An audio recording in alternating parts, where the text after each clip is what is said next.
50 days weight loss சேலஞ்சில் டே 3 என்ன பண்ணேன்னு சொல்லி பார்க்கலாம். இன்றைக்கி என்னுடைய வெயிட் வந்துட்டு 78.9 கேஜிஸ் இருக்கிறேன்.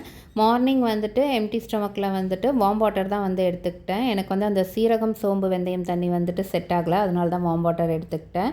அதுக்கப்புறம் வந்து ஓவர் நைட் சோக் பண்ண பாதாமும் கிரேப்ஸும், அது கூட வந்துட்டு முளைக்கட்டின பச்சை பயிரோட மாதுளப்பழமும் ஒரு பீஸ் ஆப்பிளும் வந்து மிக்ஸ் பண்ணி வந்து சாப்பிட்ருந்தேன். பிரேக்ஃபாஸ்ட்டுக்கு வந்து பன்னீர் சாலட் தான் வந்து சாப்பிட்ருந்தேன். அது எப்படி பண்ணுறதுன்னு பார்க்கலாம். கடாயில் கொஞ்சமாக எண்ணெய் விட்டு கடுகு, உளுத்தம்பருப்பு, சீரகம் போட்டு தாளிப்பு கொடுத்துருக்குறேன்.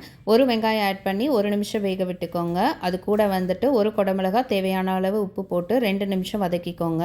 50 கிராம்ஸ் வேக வச்ச கார்ன், 100 கிராம்ஸ் பன்னீர் வந்து ஆட் பண்ணியிருக்கேன். உங்களுக்கு வேணும்னா டோஃபு ஆட் பண்ணிக்கோங்க. அது கூட வந்துட்டு 1/4 டீஸ்பூன் மிளகுத்தூள், சீரகத்தூள், கரம் மசாலா ஆட் பண்ணி ஒரு மிக்ஸ் பண்ணிவிட்டு ஸ்டவ் வந்து ஆஃப் பண்ணிக்கோங்க. நான் அது கூட வந்து 30 கிராம்ஸ் வேர்க்கடலை வந்து ஆட் பண்ணியிருக்கேன். ஆப்ஷனல் தான், வேணும்னா ஆட் பண்ணிக்கோங்க. பிரேக்ஃபாஸ்ட் வந்து 11 o'clock தான் வந்து சாப்பிட்ருந்தேன். அதனால் லஞ்ச் வந்து 3 o'clock தான் சாப்பிட்ருந்தேன். 100 கிராம் சாதம், சொரக்காய் கூட்டு, 2 ஃபிஷ் ஃப்ரை வந்து வச்சுருக்கேன். ஆனால் அதில் 1 தான் நான் வந்து சாப்பிட்டேன்.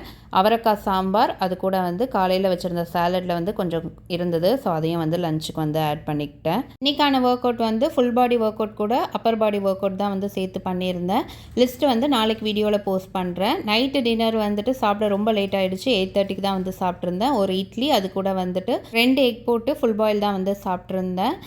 இன்றைக்கி டே எனக்கு இப்படி தான் போச்சு. உங்களுக்கு எப்படி போச்சுன்னு சொல்லி கமெண்ட்டில் சொல்லுங்கள். நாளைக்கு வீடியோவில் பார்க்கலாம்.